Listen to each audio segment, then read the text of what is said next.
ሰላም ጤና ይስጥልን ንጉስ ራያ ዩቲዩብ ተከታታዮች እንደምን ከርማችኋል? እኛ በጣም ሰላም ነን፣ እግዚአብሔር ይመስገን። እንግዲህ ዛሬ ለመጀመሪያ ጊዜ ከውዷ ባለቤቴና ከውዱ ልጅ ቪዲዮ ልንሰራ ተከስተናል ማለት ነው። የቪዲዮው ዓላማ ወይም ደግሞ ዛሬ የተገኘንበት ዋና ዓላማ አንዳንድ ጥያቄዎችን ቃል መጠይቅ አደርግላታለሁ ለውዷ ባለቤቴ። ቪዲዮውን እስከ መጨረሻው ድረስ ተከታተሉት። ግን ከዛ በፊት ውዷ ባለቤቴ እንኳን ለዚህ ክብር አበቃሽ፣ እንኳን እንግዲህ የልጅ እናት ከስደት መልስ እንግዲህ የልጅ እናት ለመሆን አብቅቶሻልና እንኳን ደስ አለሽ፣ እንኳን ደስ አለን። አዎ እንግዲህ ያው አሁንም እንትኑ የአይን አፋርነቱ አልለቀቃትም፣ ግን በጣም አመሰግናለሁ። የልጅ አባት አድርገሽኛል። እንግዲህ እግዚአብሔር ይመስገን። አንቺንም በጣም እጅግ በጣም አመሰግናለሁ። ጠንካራ ነሽ፣ ጎበዝ ነሽ። የልጅ እናት መሆንን እንግዲህ ገና ሀያልሽ ብትጀምሪም ግን እግዚአብሔር ይመስገን እንግዲህ የወንድ ልጅ አባት አድርገሽኛል። እንግዲህ ልጃችን ነው የሚደግልና እና ወደ ዋናው ሀሳብ እንሄዳለን። መልእክት ካለሽ ምናልባት እንግዲህ ለወዳጆቻችንም ተስተላልፉ ነገር ካለሽ። እንዴት ናችሁ? ጠፍተን ነበር። እንዴት ናችሁ?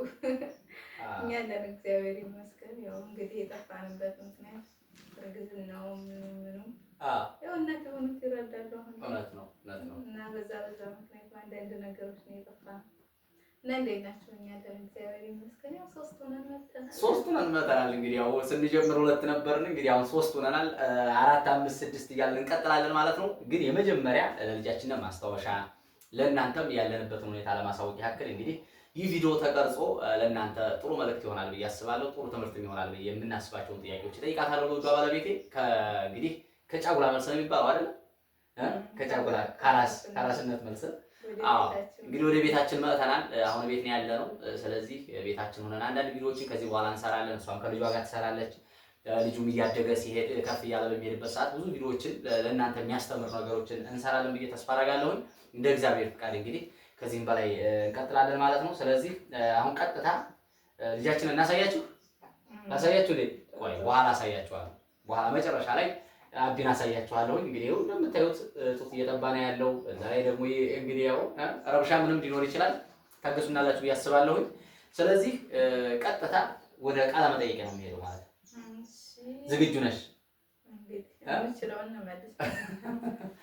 ስለዚህ እንዳልኳችሁ ነው እንግዲህ ለመጀመሪያ ጊዜ ነው ሶስት ሆነን ቪዲዮ እየሰራን ያለ ነውና ቪዲዮውን በዚህ መልኩ እንጀምራለን ማለት ነው። የመጀመሪያው ጥያቄ የአራስነት ጊዜሽ እንዴት አለፈ? እንዴት ነበረስ? አራስነት እንግዲህ ለመጀመሪያ ጊዜ ነው፣ አንቺ የመጀመሪያ ልጅሽ ነው። ስለዚህ እንዴት አለፈ? እንዴት ነበር? ያው እግዚአብሔር ይመስገን ደስ ይላል። ያው ብዙ ድካም ቢኖረው ማለት ያው እንግዲህ የወለዱት ይገባቸዋል፣ ያልወለዱትም ደግሞ ይደርሱበታል እና ብቻ ያው እግዚአብሔር ይመስገን ደስ ይላል። ቆንጆ ነበር በጣም። እግዚአብሔር ይመስገን። አዎ በዚህ እንግዲህ አራስነት ምን እንደሚመስል በደንብ ዘርዘር አድርገሽ ለተመልካቾቻችን ብታስረጃቸው መልካም ነው ብዬ አስባለሁ። ምክንያቱም የአራስነት ያው እንግዲህ ሁሉም ያውቁታል ማለት አንዳንዶቹ ናቸው እንጂ ያልወለዱት የወለዱት ደግሞ ያውቃሉ። እና ብዙ ማለት ደስ የሚል ነገርም አለው፣ የሚያስጠላ ነገርም አለው።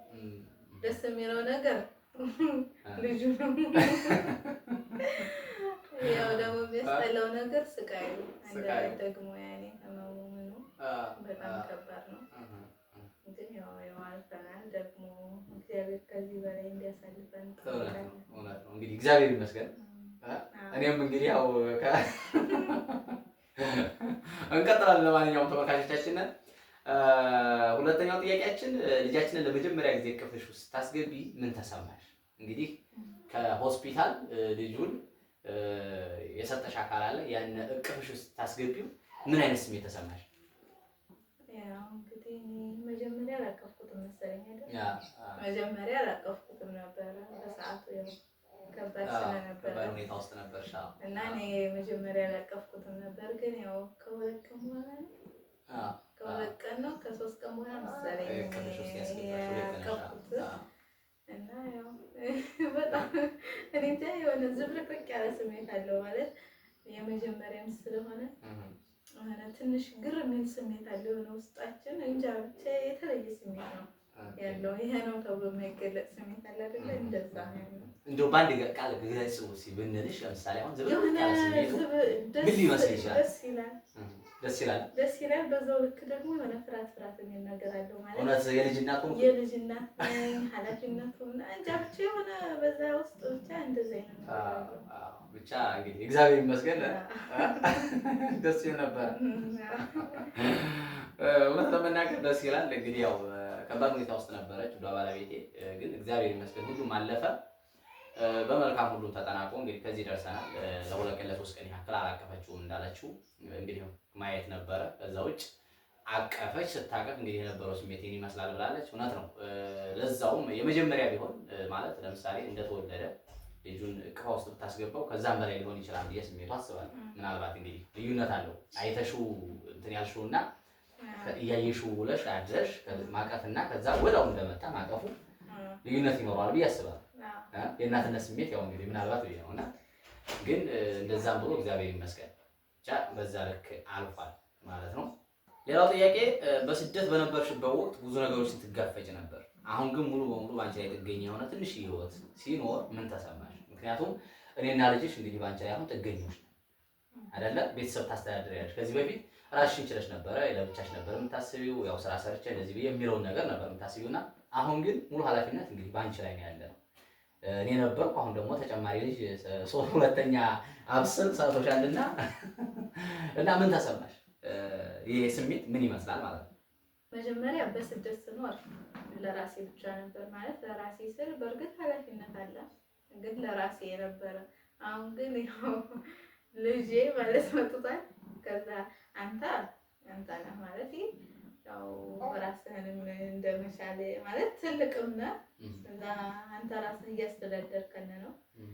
ግን አሁን ላይ ደግሞ ይሄ ትንሹ ነው። ትንሹ ልጅ አለ ለሱ ነው በጣም ማለት እኔ እንጃ የሆነ ደስ የሚል ነገር ነው ኃላፊነት ከበፊቱም አሁን ላይ ለኔ ሳይሆን ለልጄ ነው። ቤቴ ማለት ልጄ ነው የሚባለው። እንደዛ ነው ስሜት። እኔ ሳት ንጉስ ናት። አንተማ አለ አንተ አለ፣ ግን አሁን የመጣው እሱ ነው የመጣው። ስለዚህ ያው ወደ እሱ ነው የምትይው። ሰምታችሁልኛል አይደል? ልጅ መጣ እንግዲህ ወደ እሱ ልትል ነው ማለት ነው። እስከዛሬ ንጉስ ነበር የምትለው። አሁን ግን ሌላ ትንሽዬ ንጉስ መጥቷል። ኤኒዌይስ ደስ ይላል። እንግዲህ ያው ከዚህ በፊት በነበርሽበት ወቅት በስደት በነበርሽበት ሰዓት ያው ሁሉም ሰው ለምሳሌ እኔም አንቺ ከማግባቴ በፊት ለራሴ ነበር የማስበው ብዙ የቤተሰብ ኃላፊነት እንትን ላይ ኖር ይችላል ምናምን እና አሁን ግን ያው እንግዲህ ያው አንቺን ጋር አብረን መኖር ከጀመርን በኋላ ኃላፊነቶች በጋራ መውጣት ስለምንችል ያኔ ኃላፊነት አለብኝ ብዬ አስባለሁ። ነገ ጧት ህይወታችን እንደዚህ ሊሆን ይችላል እንደዚህ ነውና ስለዛ ህይወት ማሰብ ጀመርን። አሁን ደግሞ ሶስተኛ እንግዲህ ተጨምሮልናል። ያው ትንሽ ንጉስ ነው ያልሽው ስለዚህ እሱ ተተክቶልናልና እንግዲህ ብዙ ነገሮች ከኛ ይጠበቃሉ። እንጋፈጠዋለን፣ እናሸንፈዋለን አይደል? እግዚአብሔር ያውቃል። እና ሌላው ጥያቄ ምንድነው ወደ ሀገርሽ ተመልሰሽ ቤተሰብ የመስረት ህልም ዛሬ እውን ሲሆን ምን ይሰማሻል? ከዛ በፊት እንግዲህ በስደት እያለሽ ሄጄ ሰርቼ እንደዚህ ተለውጬ አሁን ደግሞ እንግዲህ ከሄድኩ በኋላ ትዳር መስርቼ ልጅ ወልጄ እና ቤተሰብ መስርቼ የሚለውን ሀሳብ ታስቢው ነበር። ያን ሀሳብ አሁን እውን ይሆን ይመስለኛል። ያን እውን ሲሆን ምን አይነት ስሜት ተሰማሽ? እግዚአብሔር ይመስገን በጣም ደስ ይላል። ማለት አንዳንዴ ተስፋ ያደረግንበት ነገር ባዶ ይሆናል። ማለት አሁን እዛ ያለው እንደዚህ ምናምን እንላለን፣ ግን ደግሞ እዚህ ስንመጣ ሌላ ነገር ሊያጋጥመን ይችላል። ማለት በብዙዎቹ ያው እድለኛ የሆነም ጥሩ ህይወት እየኖረ ነው፣ እድለኛ የሆነም ደግሞ ያው ዞሮ እግዚአብሔር የፈቀደልንን ህይወት ነው የምንኖረው ሁላችንም። ግን ያው እግዚአብሔር ይመስገን ያሰብኩት ነገር የሆነልኝ ነው እና በጣም ደስተኛ ነኝ። ያው ቀስ በቀስ ሳስብ የነበረው በሙሉ አሁን እየሆነ ነው። ሄጄ ቤተሰብ መስርቼ ሲባል ያው መቼም የመጀመሪያ ትዳር መስርቼ ነው። ትዳር መሰረትሽ፣ ከዛ ቀጥሎ ልጅ ወልጄ ነው። ሰው ትዳር ሲመሰረት እዛ ቀጥሎ እንግዲህ ልጅ የሚባል ነገር አለ። ልጅ ወለሽ እንግዲህ እና ያን ነገር ስሜት ጥሩ ነው እያልሽ ነው። አይ ጥሩ ነው እንግዲህ እኔንም ከስደት መልስ የልጅ አባት ስላደረግሽኝ አሁንም በድጋሚ በተመልካቾቻችን ስም አመሰግናለሁ በጣም። አይናፋርነት ሆኖም እንዳለ አለቀቃትም። እንግዲህ ወደፊት ከልጇ ጋር ብቻ ቪዲዮ የምትሰራው እንደነገርኳችሁ ነው። እሺ እኔ የለሁም፣ እኔ አልሰራም። ቪዲዮ ቲዩብ የራሷ ነው። ስለዚህ ዩቲዩብሽን ራስሽ ከልጅሽ ጋር ትሰሪያለሽ ማለት ነው። ቃል ትገቢያለሽ።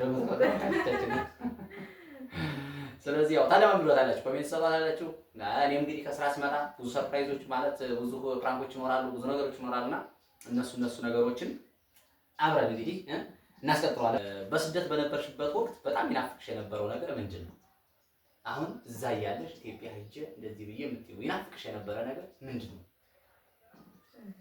መጀመሪያ ነገር ቤተሰቦች ማየት፣ እናትና አባቴ፣ እህትና ወንድሞች ማየት ነበር እና ደግሞ ያ ነገር ተሳክቶልኛል። ከዛ በመቀጠል ደግሞ ያው አንተ ትዳር መስራት ትዳር ነበር፣ ያው ትዳር መሰረት እኔን ማግኘት ነው ወይስ?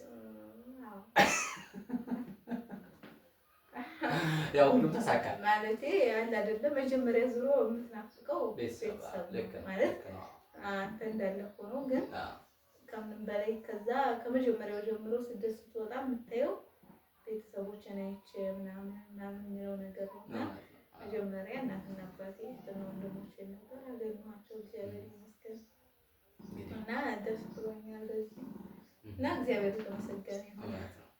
ስለዚህ ስትናፍቅ የነበረው ነገር እሱ ነበረ። እንግዲህ አግኝተሻል፣ ደስ የሚል ስሜት ተሰምቶሻል። በጣም አሪፍ በጣም አሪፍ። እየተዝናናችሁ እንደሆነ ወይም ደግሞ ደስ የሚል ጊዜ እያሳለፋችሁ እንደሆነ ተስፋ እናደርጋለን። አሁንም ሌሎች ጥያቄዎች ይኖሩኛል። እንግዲህ ለዚህ ቤት አዲስ የሆናችሁ ላይክ፣ ሼር፣ ሰብስክራይብ በማድረግ ዩቲዩብን ታሳድጉት በትህትና ጠይቃለሁኝ። 7000 ምናምን ላይ ነው የቆመው፣ አሁን 7200 አካባቢ። በእርግጥ የኛም ምናልባት ስንፍናም ሊሆን ይችላል ቪዲዮ ስላልሰራን ነው። አዎ እንደዛ ሊሆን ይችላል እና ግን ከዚህ በኋላ በእርግጠኝነት እንሰራለን ከልጃችን ጋር አብረን ሆነን ሌሎች ነገሮችም እንግዲህ አዝናኝ የሆኑ ነገሮችን እንግዲህ ቤታችን እስከሚበቃን ድረስ እንሰራለን ብዬ ተስፋ አደርጋለሁ። ስለዚህ ሁላችሁም ሰብስክራይብ አድርጉ። ለቤቱ አዲስ የሆናችሁ እንዳያመልጣችሁ፣ ትዝናኑበታላችሁ። ሳውዲ አረቢያ ሆናችሁ ወይም ደግሞ ሌሎች ዱባይም አሜሪካም ሁሉም ቦታ ላይ ሆናችሁ ተከታተሉን። እናንተ ከኛ ጥሩ ነገር የምትማሩበት ቪዲዮዎችን እንሰራለን። ስለዚህ ሰብስክራይብ ማድረጋችሁን እንዳትረሱ።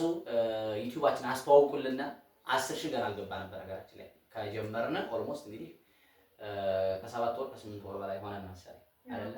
እንደዛ ሆኖና ግን ያው ዩቲዩቡ እየተንቀሳቀሰ አይደለም። ስለዚህ ለዛ ኃላፊነቱን ያው እኛ ብንወስድም ተጠያቂ ብንሆንም እናንተም ደግሞ ሰብስክራይብ አድርጉልን። እንቀጥላለን። እሺ ሌላው ጥያቄ ምንድነው? በስደት በነበርሽበት ወቅት እናት ብሆን እንዲህ አደርጋለሁ ብለሽ የምታስቢው ነገር ምን ነበረ? ለምሳሌ ማለት እንግዲህ እናትነት ከዚህ በኋላ ልጅ ወልጄ የልጅ እናት በመሆንበት ሰዓት እንደዚህ አደርጋለሁ ብለሽ የምታስቢው ነገር አለ? ከዛ በስደት መነበርሽ አሁን እንግዲህ የልጅ እናት ነሽ። ኦልሬዲ እንግዲህ እያደረግሽ ጀምረሽዋል አይደል? ግን ብዙ ህልም ይኖርሻል። ምናልባት የልጅ እናት ብሆን ብዙ ነገር የምታያቸው ከሰዎች የምታያቸው ወይም ደግሞ ሌሎች ነገሮች የምታያቸው ይኖራሉ። ወይም ደግሞ አንቺ ደግሞ ራስሽ የምታቀጂው እቅድ ይኖርሻልና ያንን ሀሳብ እንደው እናት ብሆን እንደዚህ አደርግ ነበር ብለሽ የምታስቢው ነገር አለ? እንደው ምናልባት ለተመልካቾቻችን እንትን እንዲሆን ብዬ ነው። ያው ሁሉም ሴት ማለት እናት ስትሆን እንደዚህ ለልጅ እንደዚህ አደርጋለሁ ምን ማለት ነው? ሁሉም ሴት ማለት ነው ዞሮ ያኔ የሆነ ህልም ይኖራል። እና ደግሞ እኔ ምን አስባለሁ እውነት ለመናገር ያን ያህል ብዙም እንትን ብዬው አላውቅም። ማለት ልጅ ቢኖረኝ እንደዚህ አደርጋለሁ ሳይሆን ሁሉም በጊዜ ሆነም ብዬ የማስብ አይነት ነገር ነው። ግን ደግሞ አንዳንዴ ግን የሆነ ቁጭ ስትል የሆነ ሰው ጋር ስታወራ እናት ልትሆን ወይም ልጅ ስታይ እኔ ልጅ እንደዚህ በወልድ እንደዚህ አደርጋለሁ ምናምን ነገር ሊኖር ይችላል። ያ ነገር ደግሞ ልጅን በፍቅር ማሳደግ ደስተኛ ሆነ እንዳያድግና ኃላፊነቱን የሚወጣ ማለት የሆነ የልጅ አስተዳደግ አለ አይደለ? ዙሮ ማንም የምትመኘውና ልጅ በፍቅርና ስርዓት እንዲያድግ እንደዚህ አይነት ምኞት። መልካም ሚስት እንደሆንሽልኝ ያው መልካም እናት ትሆኛለሽ ተስፋ እናደርጋለን። ኦኬ ተመልካቾቻችን እንቀጥላለን። አሁንም ምናልባት እንግዲህ አሁንም ለልጃችን ሌላው ጥያቄ ሊሆን የሚችለው ለልጃችን ስለምታስቢው ወደፊት ህይወት ምን ትመኛለሽ? ለልጃችን የምታስቢው መልካም ምኞትሽን እስኪ። እግዚአብሔር በጥበብና በሞገስ ያሳድገው። ከዛ ደግሞ ያው ተምሮ ኃላፊነቱን የሚወጣ እንዲሆን በጣም አሪፍ። ሌላው እኛ እንደ አንድ ቤተሰብ ወደፊት ምን አይነት ደረጃ እንድረስ ታስቢያለሽ?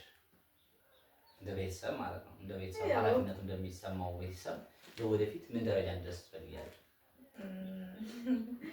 ከእግዚአብሔር ጋር ካለንበት ከፍ ብለን ለሰዎች የምንጠቅም እንድንሆን ማለት እኔ እናንተ ብቻ ሳይሆን ልጃችንን ጭምር ማለት ነው። እና እንደዚህ አይነት ነው። ሌላ የምትይው ነገር አለ? የለም። በጣም አሪፍ። እሺ ችግር የለም፣ በቂ ነው በቃ። ሌላ አሁንም በስደት ላይ ሆነው እንደው በመጨረሻ ልታስተላልፍላቸው የምትችይው አሁን በስደት ላይ ሆነው ቤተሰብ የመመስረት ናፍቆት ላላቸው እህቶቻችን ምን የምትያቸው ነገር አለ? እዚህ መጥተው ነው? አዎ ያው እኔ እውነት ለመናገር ካንቺ ተሞክሮ አንፃር ነው። የሁሉም ህይወት አንድ አይደለም። ይሄን ብዙ ጊዜ ተናግሬያለሁ። ማለት እኔ የምኖረውን ህይወት ያቺኛዋ መጥታ አትኖረውም። እኔ እሷ የምትኖረውን ሌላ የምትኖረውን ህይወት እኔ አልኖረውም። የሁላችንም ህይወት የተለየ ነው።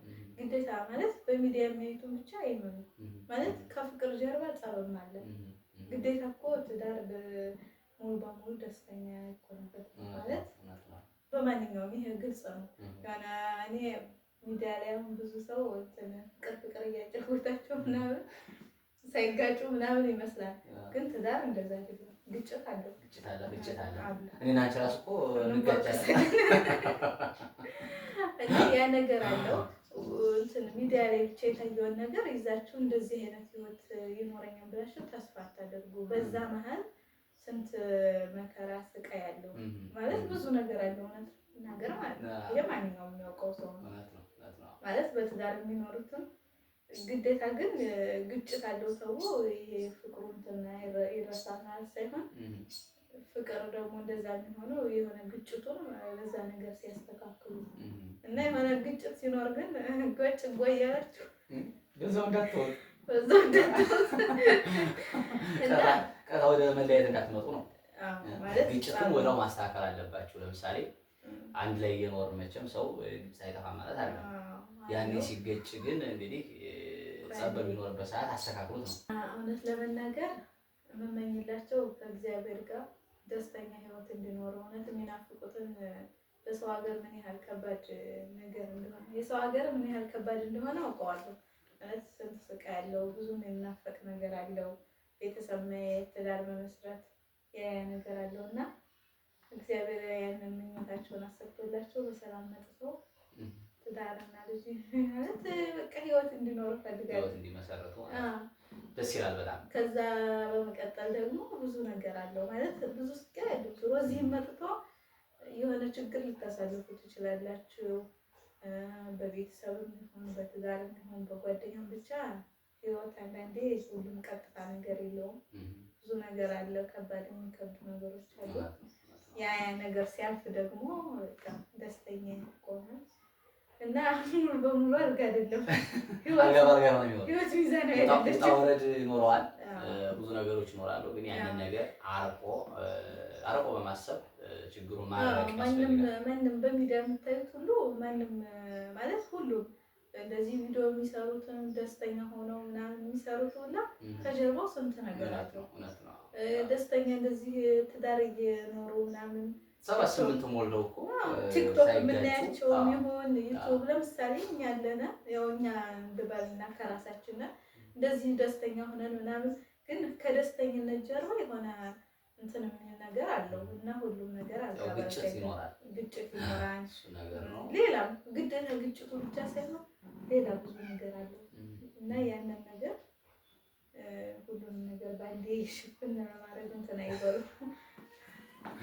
ሁሉን ነገር ሽፍን አድርጋችሁ እንዳታልፉት ነው ማለት። ሽፍን ሳይሆን ምን አለ መሰለህ እንደዚህ ያዩትን እኔ እንደዚህ አይነት ህይወት እኖራለሁ ብለው ተስፋ እንዳያደርጉ ነው ይሄን እምላቸው። ዞሮ ዞሮ ያው ህይወትን የሚያስተካክለው ሰውየው ራሱ ነው። የሚያበላሸውም ራሱ ህይወቱን የሚያበላሸው ራሱ ባለትዳሩ ነው። እንግዲህ ያው እንደዛ በሚፈጠርበት ሰዓት ብቻም ሳይሆን በሌላ ነገር ግዴታ እዚህ ላይ ትዳር ብቻ እያወራን ሳይሆን ሙሉ ህይወት አሁን መጥተው ትዳሩን ብቻ ሳይሆን ቤተሰብ ጋር የሚኖሩትም ሌላም ነገር ያን አለ እና እግዚአብሔር በቻላችሁ ታውቀው የራሳችሁ የሆነ ነገር ያዙ። ከዛ በመቀጠል ደግሞ ያው መልካም ህይወት እንዲሰጣችሁ ነው ያለው። ይሄ ነው እንግዲህ እውነት ነው። የሁላችንም ምኞት ነው።